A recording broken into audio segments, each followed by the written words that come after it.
Coucou les petits amis. Bon, aujourd'hui, un peu d'asiatique, un cas vraiment particulier. Premier accident de l'année.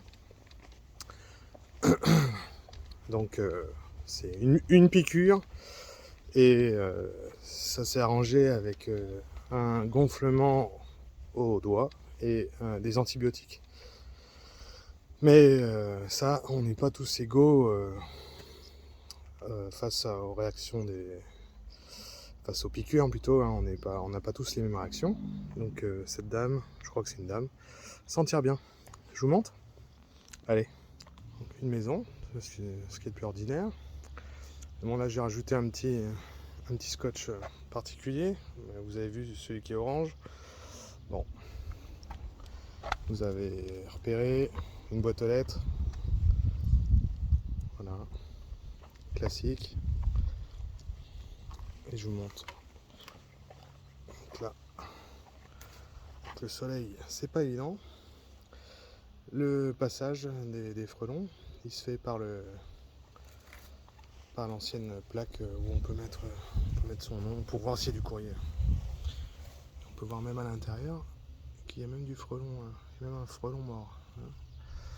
Donc là, on va attendre quelques instants, on va voir les allers-retours.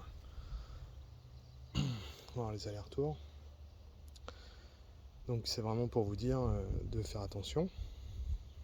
Là, je suis à Drouet, dans le nord du Loir-et-Cher, et j'ai fait un nid, un petit nid de la taille d'une orange la semaine dernière, une rue à côté. Voilà. Donc là, dans le coin, il doit y avoir un petit peu de nid. Et là, il rentre, et voilà, vous l'avez vu, j'espère. Donc là, le traitement, il va être assez simple et rapide. Un petit coup de poudre dans l'espace libre, et puis on va laisser agir. Et je finis de m'équiper et on voit ça. Voilà le traitement.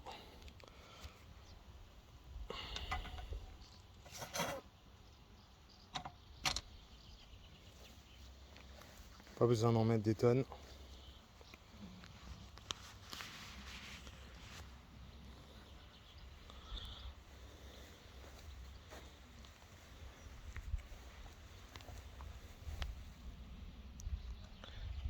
Est-ce que ça va sortir?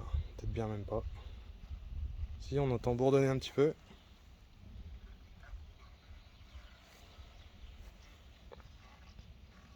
Voilà. Le premier qui sort. Donc il est tout blanc, hein. Un frelon blanc, c'est un frelon qui a reçu la poudre, qui va mourir.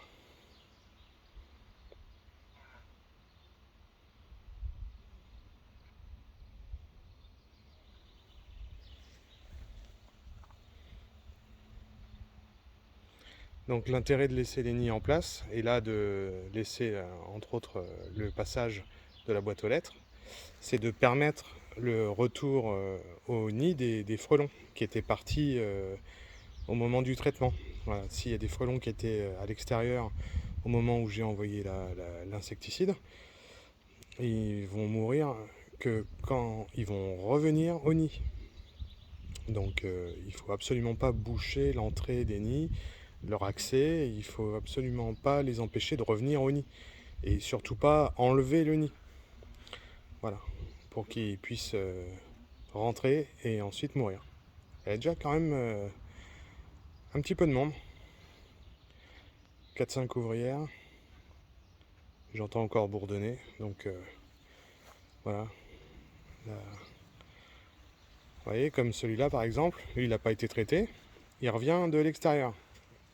Donc là, il se dit tiens, il y a quelque chose qui ne va pas, mais c'est qu'une question de temps, il va finir par rentrer, et quand il va rentrer, il va toucher la poudre, et ensuite il va mourir. Voilà.